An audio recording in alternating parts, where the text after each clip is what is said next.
안녕하세요. 짐승만도 못한 인생을 살고 있는 30대 후반 여자입니다.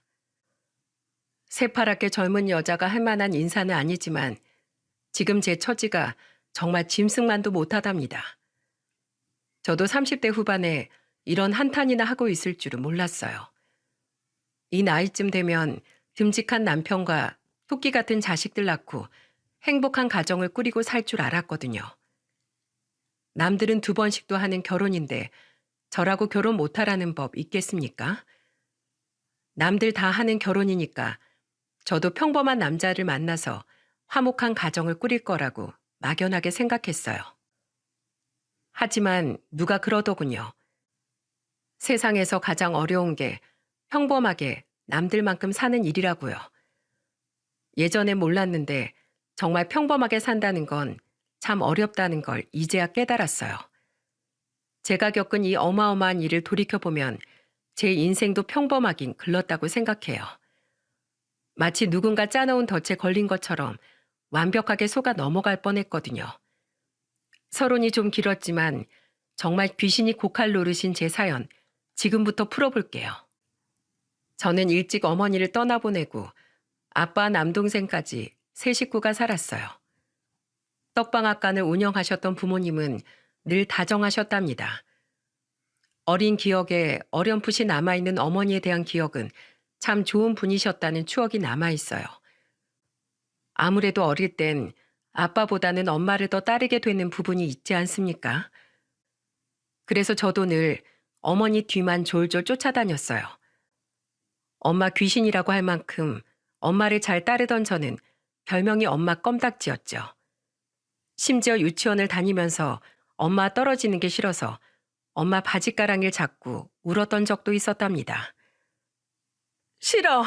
난 엄마 따라서 방앗간 갈래. 유치원 싫어. 수연아, 엄마가 떼쓰면 안 된다고 했지?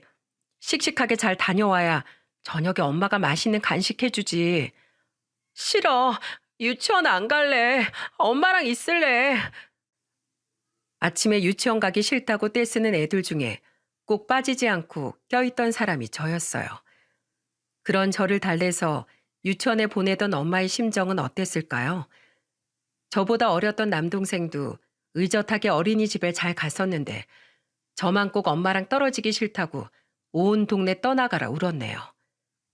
그때는 왜 그렇게 엄마랑 잠깐도 떨어지기 싫었는지 이해가 안 갔는데 혹시 엄마가 일찍 저희 곁을 떠날 걸 예상했던 걸까요? 밤에 잠에 드는 순간에도 엄마 옆에서 잠들겠다고 남동생과 쟁탈전까지 했었거든요. 그때는 저도 남동생도 둘 다 어리다 보니까 네 식구가 한 방에서 같이 잠에 들었어요. 남동생과 둘이서 엄마 왼쪽 자리를 두고 한밤중에 싸움도 했었답니다. 누난 어제도 엄마 옆에서 잤잖아. 오늘은 내가 잘 거라고. 넌 남자니까 네가 아빠랑 자. 엄마는 나랑 같이 잔다고 했거든. 2살 터울인 남동생과 엄마의 옆자리를 두고 세상에서 제일 진지하게 싸웠네요. 남매가 베개까지 던지면서 싸우니까 엄마는 한숨을 내쉬면서 한탄하는 목소리로 말하셨어요. 어허, 엄마가 밤에 소리 지르는 거 아니라고 했지? 그러다가 망태기 할아버지가 잡아간다. 한밤중에 싸움이 난 저희를 말리던 엄마는 꼭 망태기 할아버지 이야기를 하면서 저희한테 겁을 주셨어요. 엄마가 이렇게 운을 띄우면 옆에 있던 아빠가 맞장구를 치면서 말하셨어요. 너희들 또 엄마 말 안 들었어? 신발장에 망태기 할아버지 오신 것 같은데 한번 나가봐야겠다.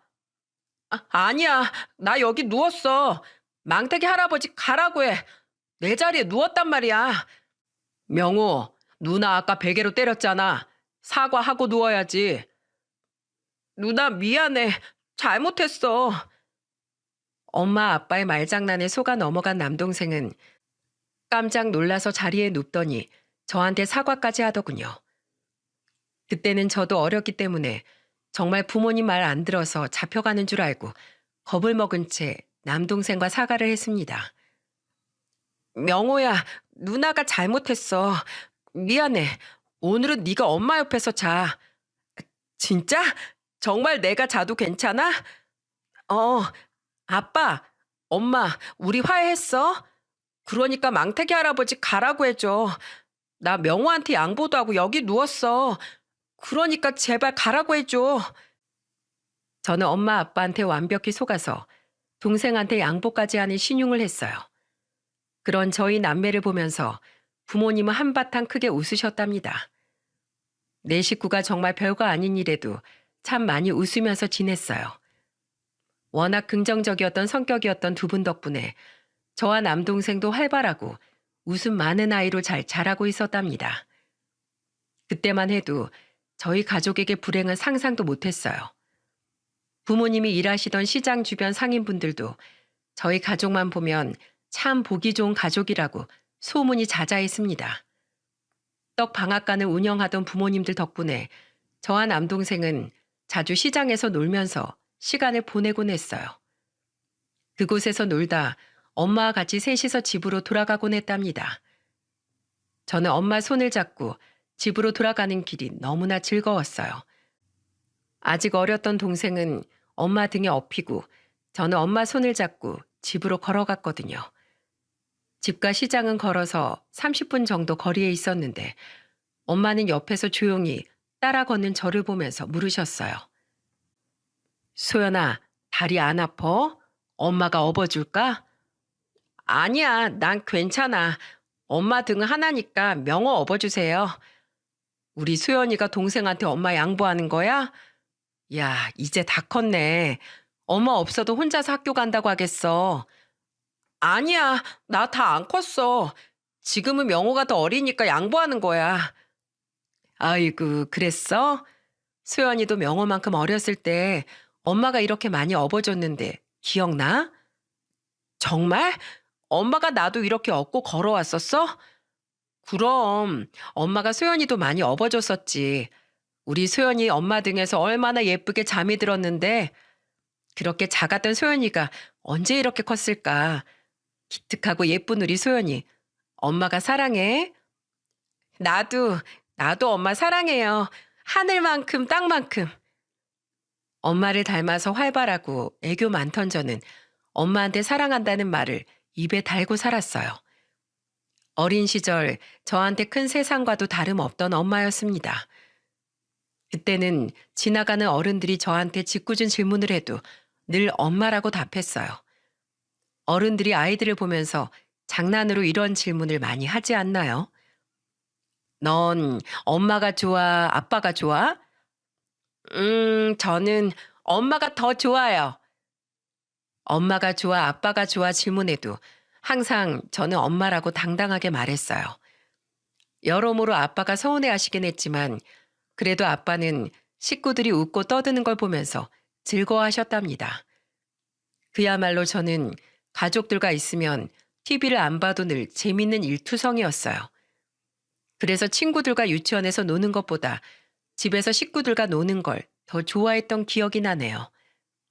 하지만 이런 일상적인 행복도 오래가지 못했습니다. 아무래도 저희 가족이 너무 잘 지내니까 하늘도 질투했는지 가족들의 행복은 꿈처럼 금방 깨고 말았어요. 별탈 없이 지내던 어느 날 엄마가 새벽에 일찍 시장으로 혼자 가던 중에 교통사고를 당하신 거예요. 추웠던 겨울 새벽에 횡단보도를 건너던 엄마를 보지 못한 음주운전 차량이 그대로 엄마를 덮친 겁니다. 정말 날벼락 같은 사고였어요. 그리고 그 사고는 엄마를 하늘로 쉽게 데려가 버렸습니다. 아빠는 엄마의 빈소에서 정신을 못 차릴 만큼 울기만 하셨어요. 지금도 생생하게 기억나는 모습은 아빠가 엄마의 영정사진을 보면서 목 놓아 울던 모습입니다. 여보, 애들이 당신 많이 보고 싶어 할 텐데 이렇게 가버리면 어떡해. 나 혼자서 어린애들을 어떻게 키우라고. 제발 꿈이라고 해줘. 당신 그냥 잠깐 어디 간 거라고 믿으면 올 거지? 그렇지, 여보. 이렇게 우리만 두고 가지 마. 제발. 그때는 어려서 그런지 엄마가 죽었다는 사실을 제대로 인식하지 못했어요. 그때는 단순히 눈앞에서 울고 있는 아빠가 너무 불쌍해 보이기만 했죠. 6살 어린 나이였던 저는 아빠를 달래주고 있으면 엄마가 와서 잘했다고 칭찬해 줄 거라고 생각했던 것 같아요. 울고 있는 아빠의 등을 작은 손으로 토닥여 주면서 말했습니다. 아빠, 울지 마세요. 엄마가 큰 소리로 울면 안 된다고 했어요. 엄마 오기 전에 아빠 얼른 코 닦아요. 장례식장이 차려진 지 얼마 안 됐을 때는 저도 엄마가 떠났다는 걸 전혀 모르고 있었어요. 가까운 친척들이나 할머니, 할아버지도 어린 저희 남매한테 엄마의 죽음을 알려주지 못했던 겁니다. 그래서 아빠는 제 말에 더 크게 오열하면서 저를 끌어안으셨어요. 어리둥절한 저는 아빠가 우는 소리에 덩달아 울었습니다. 제가 아빠를 따라 우니까 저를 보던 남동생도 오열하기 시작했죠. 갑자기 떠난 엄마 빈자리에 아빠는 저희를 안고 오열하는 거 말고 할 수 있는 게 없으셨어요. 그때 남동생이 아무것도 모른 채 아빠를 보면서 울면서 말하더군요. 아빠, 엄마 어딨어? 엄마 보고 싶어요. 아빠가 미안해. 다 내 탓이야. 이 못난 아빠가 더 잘해주지도 못하고 능력도 없어서 너희 엄마 고생만 시켰어. 미안하다. 아빠, 울지 마. 엄마 금방 올 거야. 남동생의 말에도 아빠는 말없이 저희를 안고 오열했습니다. 그때는 할머니도 감히 아빠를 달랠 용기가 안 났다고 했어요. 생각해보면 할머니도 그 당시 며느리가 갑자기 떠났으니 당황스럽기 마찬가지였을 겁니다. 저는 그때 아빠를 보면서 엄마가 멀리 떠났다는 걸 어렴풋이 직감했습니다. 그날 아빠를 보면서 영영 엄마를 못 보겠구나 느꼈죠. 그리고 어렸던 저의 슬픈 예감은 차가운 현실로 다가왔어요. 엄마의 장례가 끝나고 집에 왔을 때 온통 엄마의 빈자리들 뿐이었거든요. 그 후 저는 슬퍼도 슬픔을 꾹꾹 참으며 남동생을 챙겼답니다. 그래야 아빠가 조금이나마 편할 거라고 생각해서 전 아빠가 일하는 동안 오로지 남동생을 챙겼어요. 그야말로 애 어른으로 클 수밖에 없던 환경이었죠. 혼자서 생계를 책임지는 아빠가 힘들지 않게 저는 남동생을 앞장서서 챙겼습니다. 초등학교 입학하고 나서 고학년이 됐을 땐 남동생 밥까지 챙겼죠. 동생이 혹시나 숙제는 빼먹지 않았나 챙기면서 전 동생한테 단호하게 말했어요. 명호야, 학교에서 준비물 챙겨오라는 건 없었어? 미리미리 챙겨야지. 누나, 선생님이 가족사진 챙겨오라고 했는데 우리 아빠랑 셋이 찍은 사진이 없잖아. 엄마까지 나온 사진을 들고 가야지. 가족 사진인데 왜 엄마 없는 사진을 가져가려고 해? 엄만 없잖아. 이제 우리 옆에 없는데 어떻게 가족이야? 누나가 뭐라고 했어? 엄마 우리 곁에 있는 거라고 했잖아. 너 이렇게 울면 엄마가 망태기 할아버지 데리고 올지도 몰라. 얼른 뚝 그쳐. 누난 엄마 안 보고 싶어? 왜 맨날 나한테만 그래? 누나도 엄마 보고 싶잖아. 보고 싶어서 운다고 해결되는 거 없어. 그러니까 너도 아빠 앞에서 울지 마. 우리가 울면 아빠가 더 힘들어져. 엄마가 떠난 후 저는 제 감정보다 아빠와 남동생을 먼저 살피는 게 익숙해졌어요. 저도 엄마가 늘 보고 싶은 마음은 컸지만 동생 앞에선 절대 울지 않았습니다. 제가 울면 동생까지 무너질 것 같아 일부러 더 씩씩한 척을 했죠. 일부러 더 씩씩하고 신이 난 척 콧노래를 흥얼거리면서 제 감정을 숨겼죠. 그렇게 저희 가족도 점차 슬픔이 무뎌져 가고 있었어요. 시간이 약이라는 말처럼 이제는 엄마 기일에도 서로 웃으면서 옛날을 추억할 만큼 단단해져 있었습니다.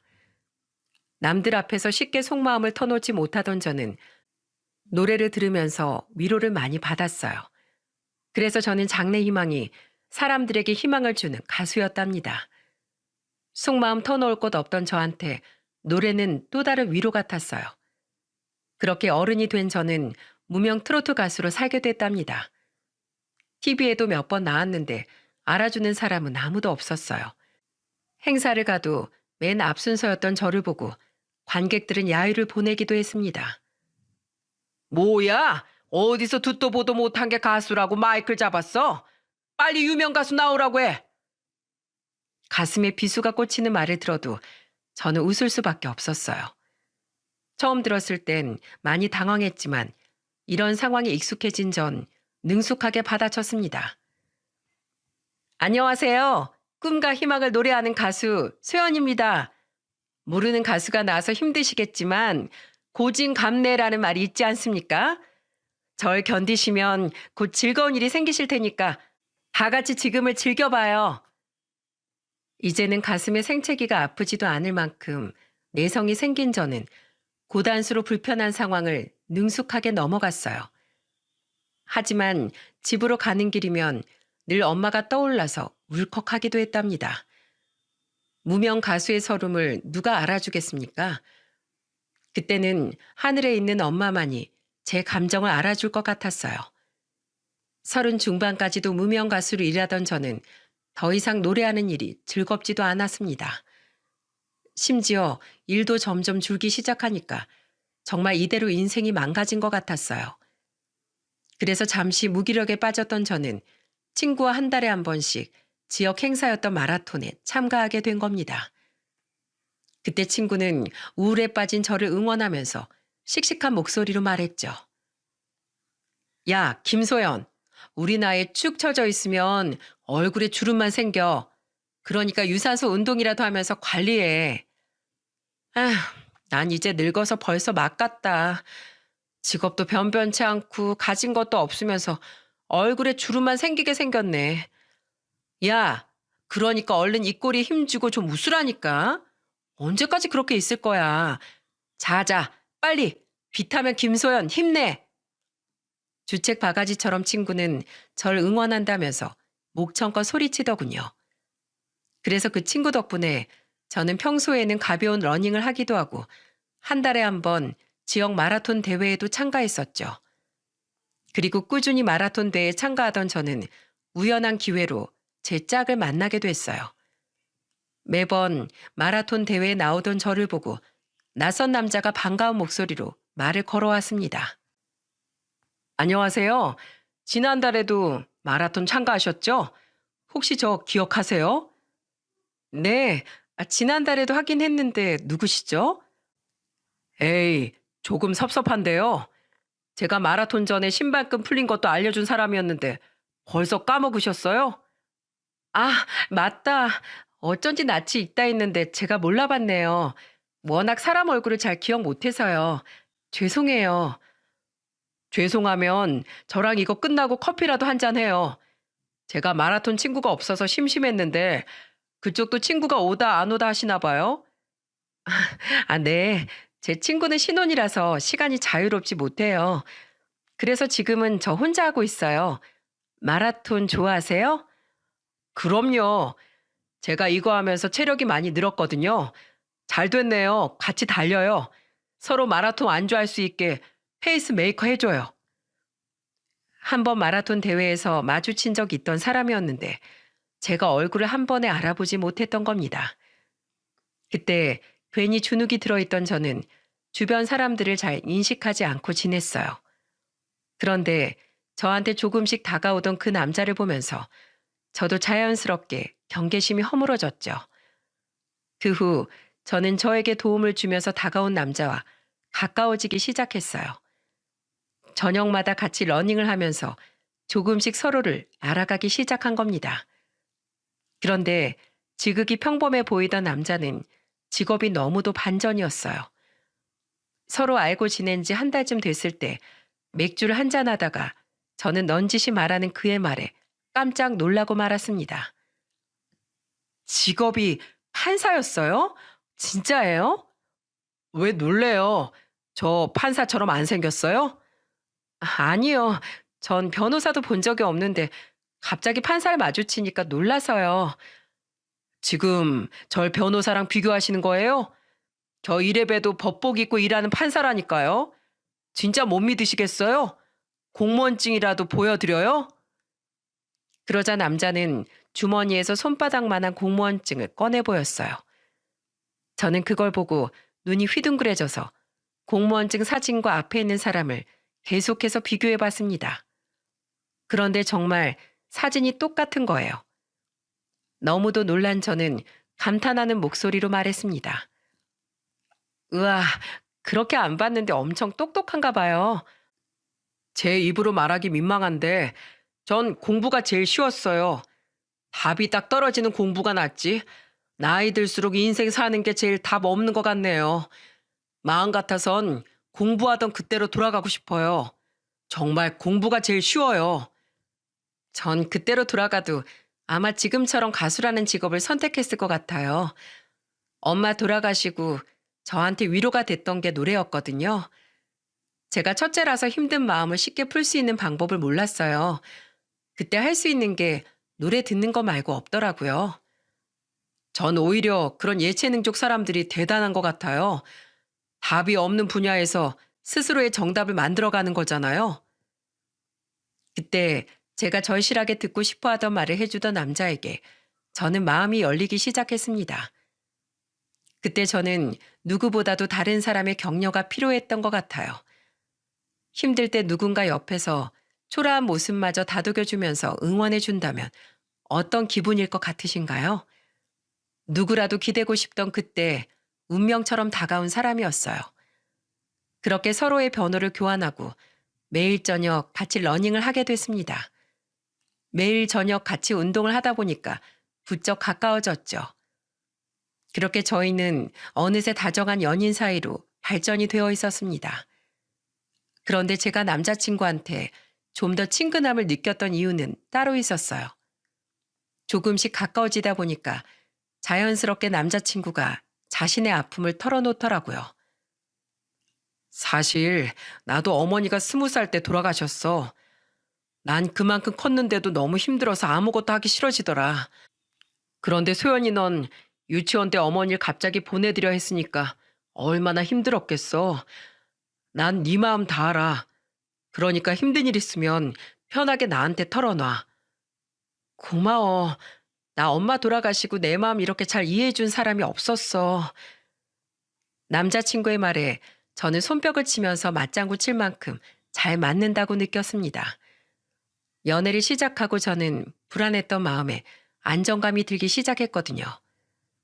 심지어 저는 평소 이상형이 똑똑한 남자였는데 그래서 그런지 남자친구한테 속절없이 빠지기 시작한 겁니다. 한 번은 남자친구가 문자를 잘못 보냈던 적이 있어요. 판사였던 남자친구는 같이 일하는 동료한테 보내려던 문자를 저한테 그만 잘못 보냈던 겁니다. 그래서 저는 문자를 받고 좀 당황했다가 일에 문제가 생길까 싶어서 남자친구한테 전화를 걸어 다급한 목소리로 말했어요. 오빠, 지금 바빠? 방금 나한테 문자 잘못 보냈어. 아, 정말? 지금 너무 바빠서 내가 문자 잘못 보낸 것도 몰랐네.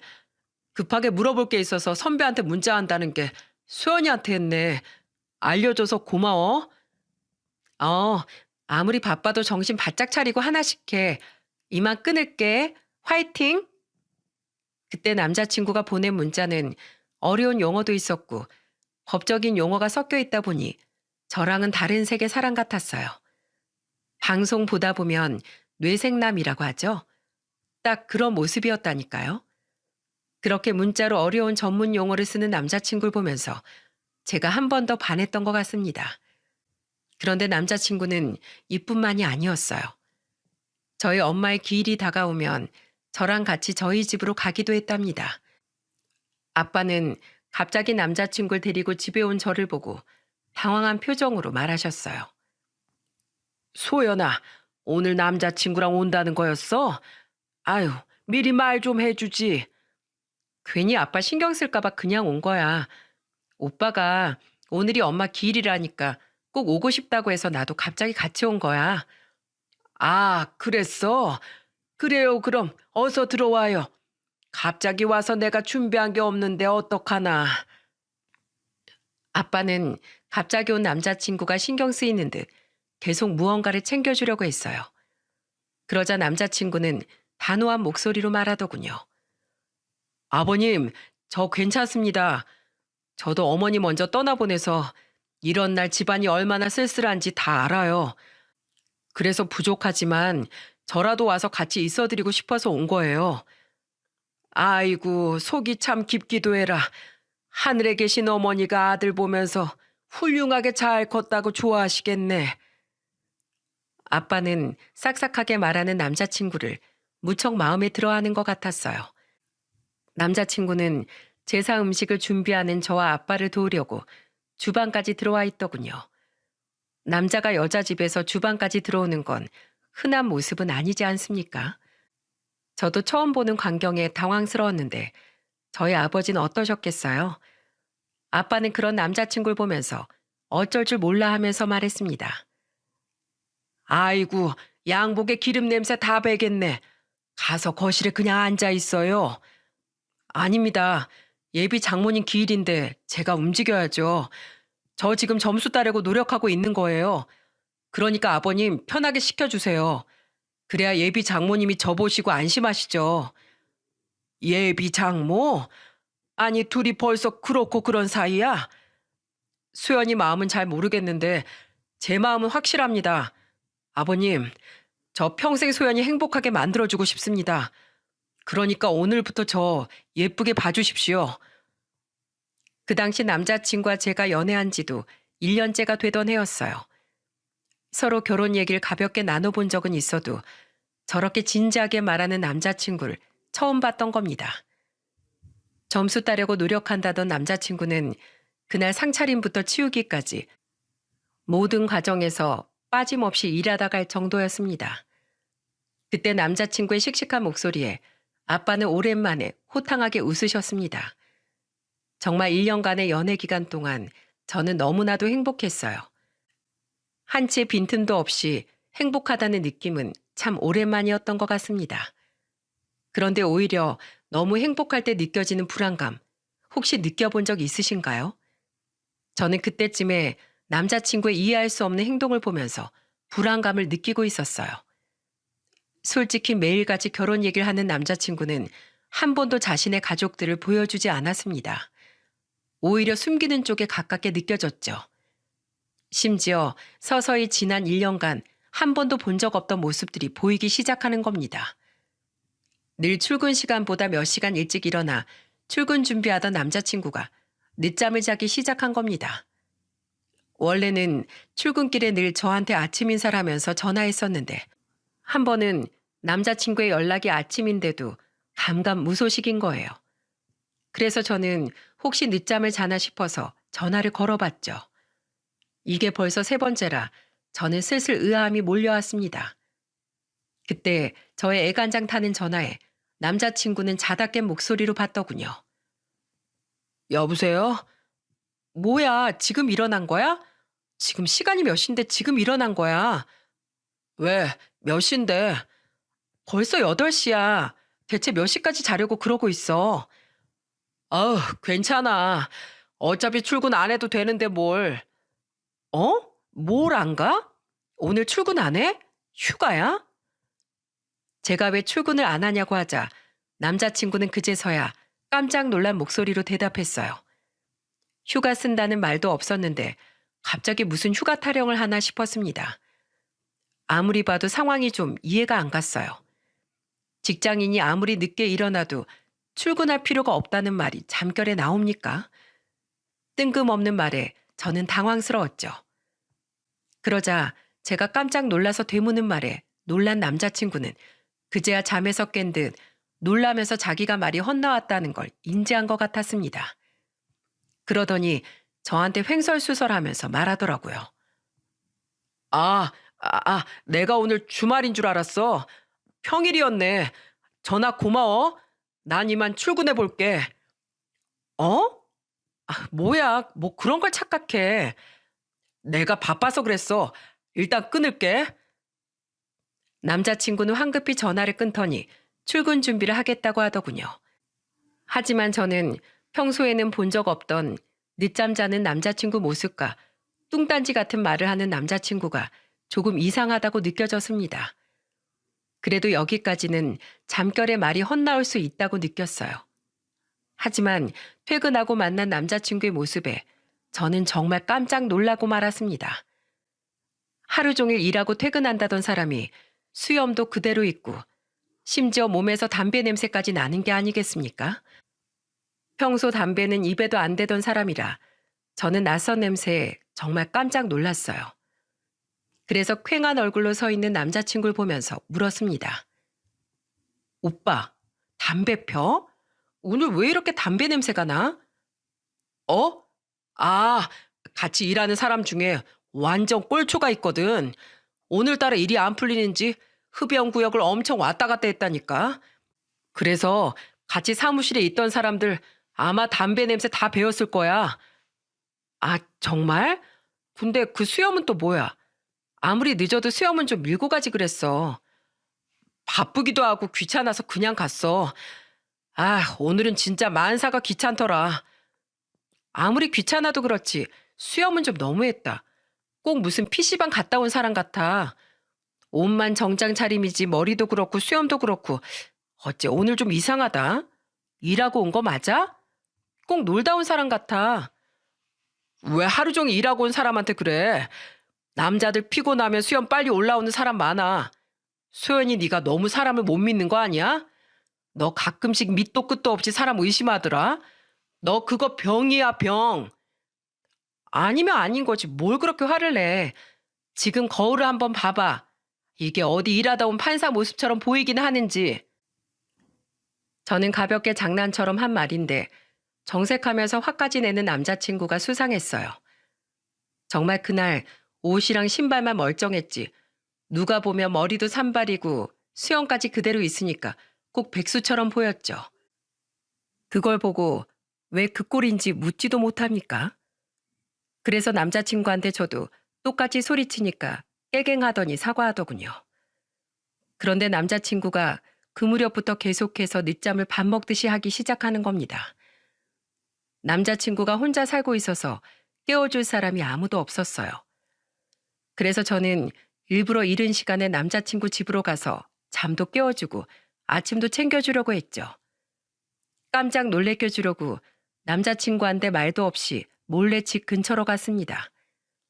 아침부터 분주하게 이것저것 챙겨서 남자친구의 집 근처로 향했어요. 그런데 제가 집 근처쯤 오자 남자친구한테 연락이 오더군요. 저는 일부러 집에 있는 척 전화를 받았답니다. 여보세요? 이제 출근해? 나 지금 집에서 나왔어. 어? 집에서 나왔다고? 언제 나왔는데? 나 지금 문 열고 나왔지. 1층이야. 아무리 봐도 남자친구 머리카락도 한올 안 보이는데 어디로 나왔다는 건지 황당하더라고요.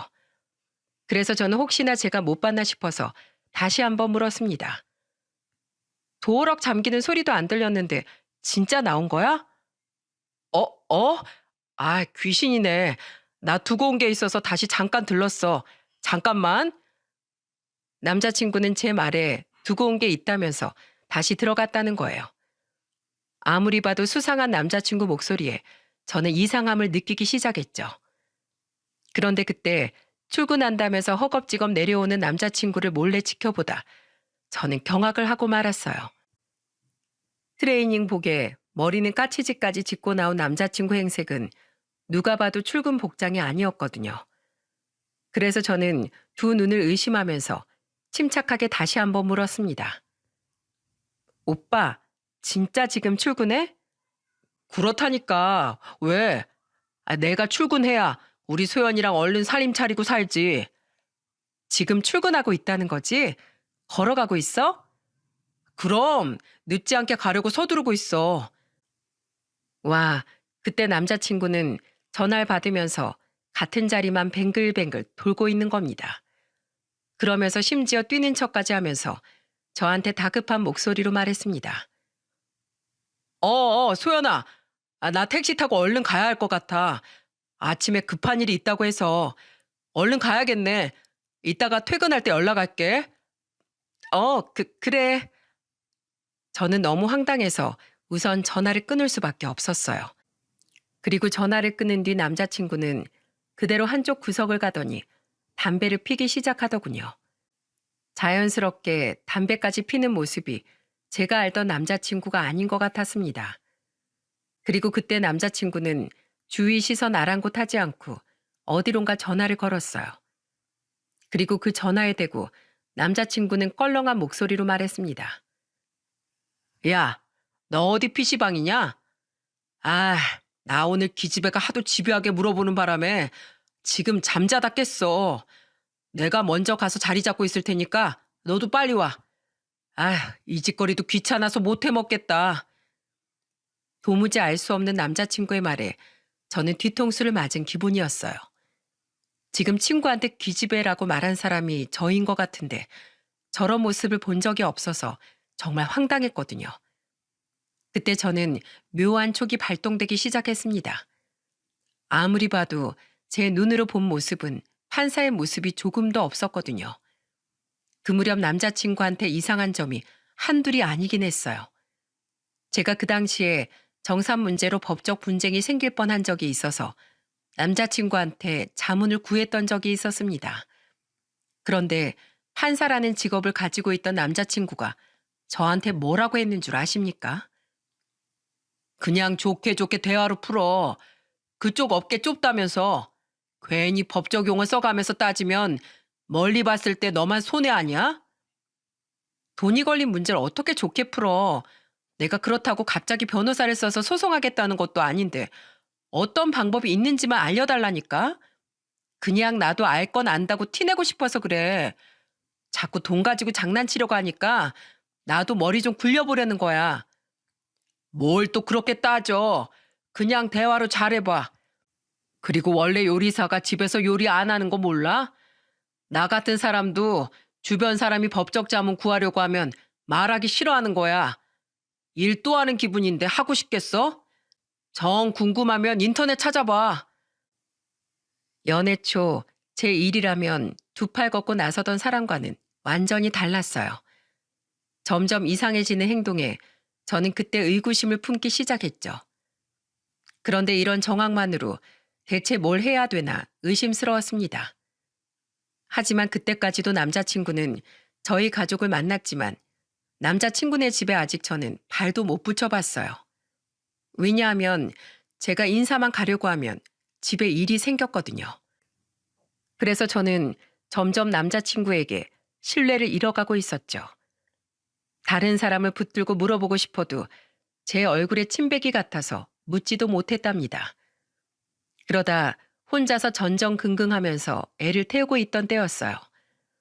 불면증으로 뒤척이던 제가 한 번은 베개에 머리를 대자마자 잠이 들었던 겁니다. 그런데 저는 정말 오묘한 꿈을 하나 꾸게 된 거예요. 바로 한동안 꿈에 안 나타나던 엄마가 제 꿈에 나타난 겁니다. 믿었던 남자친구마저 의심이 드니까 꿈에 나온 엄마가 너무 반가웠어요.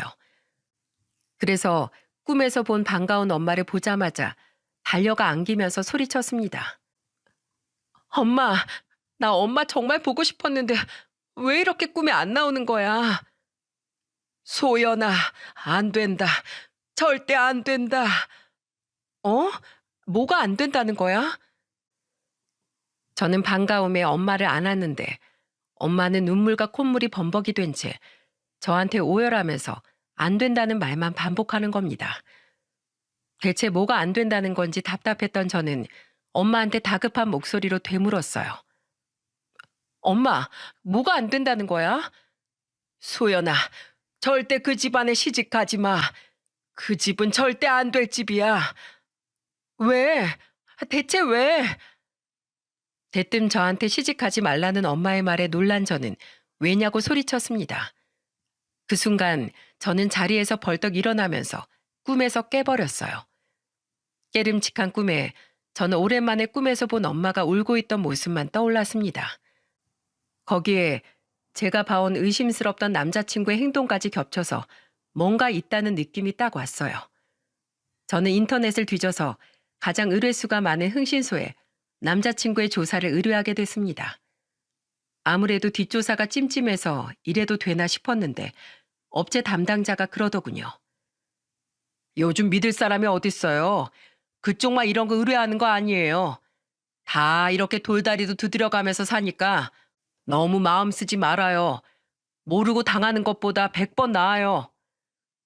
괜한 죄책감에 이래도 되는 건가 싶었는데 업체 측 말을 들어보니까 제 선택이 나쁜 선택만은 아니라는 생각이 들어 그래도 의뢰를 진행했답니다. 그렇게 몇 주의 시간이 흘렀고 그동안 저는 아무렇지 않게 평소처럼 행동했어요. 참 그 시간도 어찌나 느리게 흐르던지 하루가 1년 같았답니다. 그 후 저는 업체에서 보낸 결과지를 보고 뒤로 자빠질 뻔했어요. 알고 봤더니 남자친구는 판사가 아니었던 겁니다. 정확하게 말하면 남자친구가 아니라 남자친구의 형이 판사였어요. 형제가 어찌나 똑같이 생겼는지 저는 가족 사진을 처음 받아보고 누가 형이고 동생인지 몰라볼 정도였습니다. 정말 전쟁통에 잃어버려도 이 두 사람이 형제라는 건 단번에 알아볼 만큼 닮아 있었어요. 이런 저를 더 황당하게 만든 게 뭐였는 줄 아십니까? 바로 남자친구가 백수였다는 거예요. 한 1년간은 긴장한 채로 출퇴근하는 척 하다가 그 후로는 본인도 힘들었던 거죠. 어쩐지 남자친구가 평소에 장난처럼 저한테 이런 말들을 했었어요. 우리 소연이가 유명한 트로트 가수 돼서 나 좀 먹여 살려줘. 내가 매니저 할 테니까. 그 좋은 판사를 왜 때려쳐? 평생 해야지. 난 그냥 하는 일이니까 그만둬야지. 얼른 소연이가 오디션이라도 나가봐. 요즘 오디션 나가서 1등하면 상금도 주고 행사도 많이 간다면서? 난 너만 믿고 있을게. 이런 말을 달고 살던 남자친구의 모습이 확 스쳐가더군요. 안 그래도 답 없는 제 인생에 무임승차하려다가 덜미가 잡힌 겁니다. 저는 그걸 보자마자 남자친구 형이 근무하는 곳으로 퇴근 시간에 맞춰 갔어요. 그리고 마침 퇴근하고 나오던 형을 본 저는 달려가서 다급하게 불렀습니다. 저기 혹시 강진호 씨 맞으세요? 네, 전데요. 누구시죠? 와, 진짜 형 이름까지 자기 이름인 척 했구나. 진짜 대단하네. 네? 그게 무슨 소리세요? 저는 분명 남자친구 이름이 강진호로 알고 있었는데 그건 형 이름이었던 거예요. 그러니까 둘이 똑같이 생긴 걸 이용해서 형의 공무원증을 아예 자기 것처럼 쓴 겁니다. 심지어 형 이름도 본인 이름인 것처럼 썼던 거죠. 이거 너무 지능적인 거 아닙니까? 그래서 흥신소 담당자도 가족끼리 이런 경우 흔치 않은데 어떻게 이름까지 본인 이름처럼 쓰냐면서 혀를 내둘렀어요. 그때 저는 황당한 표정으로 저를 보는 진짜 강진호 씨한테 사실을 밝히면서 말했습니다. 이것 좀 보세요. 그쪽 동생이 형을 사칭하고 사는 거 아세요? 판사인 척하는 것도 모자라서 아이 이름까지 본인인 척하던데요. 뭐요? 강진구가 또 그런 짓을 했어요? 아, 본명이 강진구예요? 한동안 잠잠하다 싶더니 진짜 그 자식은 동생도 아닙니다. 내가 걔 때문에 본 피해가 얼만데요. 이번엔 나도 절대 그냥 못 넘어가요. 알고 보니까 남자친구는 형의 공무원증을 몰래 가져다가 사칭하고 다녔던 거예요. 그중에는 금전적인 피해를 본 사람도 있어서 한동안 형이 진단까지 뺐다고 할 정도였습니다. 공무원이라 그런 사칭에 얼마나 민감했겠습니까? 이 정도면 멀쩡한 형 인생 막는 동생 아닌가요? 그때 강진호 이름의 진짜 주인이었던 형은 제가 준 자료를 보고 손까지 떨면서 당장 쫓아가서 가만 안 두겠다고 하는 겁니다. 그래서 얼결에 저도 같이 차를 타고 남자친구가 있는 곳으로 가게 됐어요. 그런데 형이 익숙하게 도착한 곳이 당구장인 겁니다. 그러면서 사기꾼 놈 이 시간에는 꼭 당구를 친다면서 이를 갈았어요. 저는 같이 올라갔고 사기꾼 형은 그 놈을 발견하자마자 구석에 있던 당구 큐대를 들고 소리쳤습니다. 야 강진구, 넌 내가 한 번만 더 이런 짓 하면 내가 호적에서 판다고 했지? 형, 왜 또? 왜 또? 네가 또 개벌은 남 못 주고 이딴 짓을 해? 아주 오늘 너 죽고 나 살자. 개가 똥을 끊지. 네가 손 턴다고 했을 때도 꼭 이럴 것 같더라. 야, 너 당장 일로 와. 당구장에서 당구대를 사이에 두고 서로 쫓고 쫓기기 시작했습니다. 그때 형을 피해서 도망치던 사기꾼 놈을 보고 저는 냅다 발을 걸었죠. 저를 미처 못 보고 대차게 넘어진 사기꾼 놈이 저를 보고 소리쳤습니다. 아줌마 뭐예요? 아줌마? 넌 이제 사람도 몰라보냐? 소연아, 너 여긴 어떻게? 내가 너 좀 찾아보다 여기까지 왔다 왜? 이렇게 숨기는 게 많아서 가족도 못 만나겠니? 입으로는 결혼 타령하면서 가족들 꽁꽁 숨기더니 뒤가 구린 놈이었네. 야, 그리고 뭐? 어머니가 돌아가셔? 넌 멀쩡히 살아계신 어머니까지 돌아가셨다고 아주 입만 열면 거짓말이었네. 아니야. 엄마가 나 꼴 보기 싫다고 절연하자고 해서 그런 거야. 엄마가 자기 죽었다고 생각하랬어. 뭐? 미쳤어? 그걸 지금 말이라고 해? 넌 도저히 안 되겠다. 네 형한테 참교육 좀 당해봐라. 나도 난데 네 형이 이를 갈고 있더라. 증거 다 넘겼으니까 한번 탈탈 털려봐. 대한민국 판사님이 어디까지 터나 내가 똑똑히 지켜볼 거야. 소연아, 오해야. 내가 다 해명할게. 어딜 잡아? 입이 2개라도 할 말이 없어야지. 그 입 다물어라. 오늘 강냉이 다 털리기 싫음. 너 입 다물고 형한테 털려. 저는 그때 사기꾼의 형한테 모든 자료를 넘겼어요. 그 후 형은 동생을 공무원 사칭죄로 고소했습니다. 하지만 나중에 들어보니까 그 사기꾼이 사칭만 했기 때문에 경범죄로 10만 원 이하의 벌금 수준에 그쳤다고 하더군요. 하지만 이건 시작에 불과했어요. 그놈이 혼자 살던 집과 그동안 집안에서 지원받던 생활비가 전부 끊겨서 몸만 달랑 남은 겁니다. 심지어 가족들이 전부 등을 돌려서 오도 가도 못하는 신세가 된 거죠. 참 인생 한심하지 않습니까? 그러니까 왜 가족끼리 등을 치고 삽니까? 저희 아빠는 이 소식을 듣고 욕을 시원하게 하시더니 그래도 큰 피해 없어서 다행이라며 저를 위로하시더군요. 저도 아버지의 말에 동의하는 바이지만 믿었던 만큼 배신감은 느껴졌습니다. 솔직히 제가 이런 일을 당할 거라고 생각도 못했거든요. 먼저 떠난 엄마가 딸이 위험한 길로 가는 걸 보고 급한 마음에 나타나셨던 것 같습니다. 이제야 정신을 차렸지만 엄마가 항상 저를 보고 있다는 생각이 드니까 인생 똑바로 살아야겠다는 다짐까지 들었답니다. 작년에 겪었던 일인데 엄마 기일이 다가오면서 그때 엄마가 울던 모습이 떠올랐어요.